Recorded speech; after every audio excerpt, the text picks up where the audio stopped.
The program has grown since I've been here. We are excited to offer a second-year program next year because we see that there is a lot more growth that we can do in our program. So next year we will be having an advanced program for the collision. What I want my students to learn while they're here is to really get introduced to the technical skills in the collision trade. This is the entry ones, right, to start.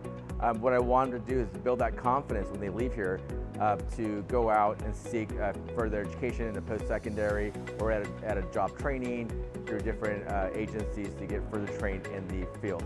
And ultimately, it just really is changing the trajectory of their future by obtaining this education.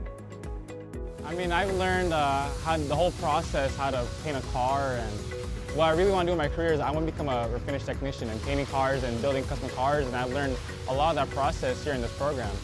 New Year would help our program by allowing us to invest into more paint equipment and giving us more opportunities to paint more cars and give us more chances to learn more techniques.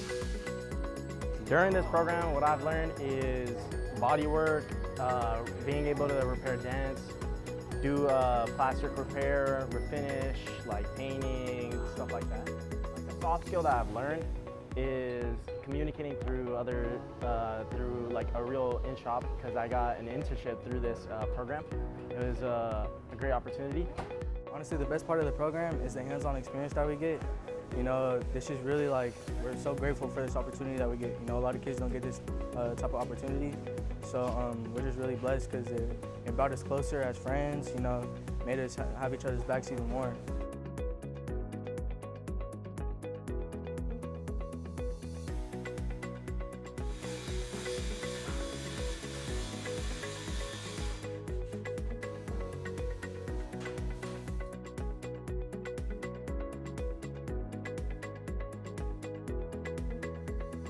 Thank you again for the opportunity from CREF to really be part of these benchmark grants, have that availability to the instructors, and also for the exchange program they're offering, and all the other networking events that they're providing for not just the instructors, but also the students and future technicians. Thank you.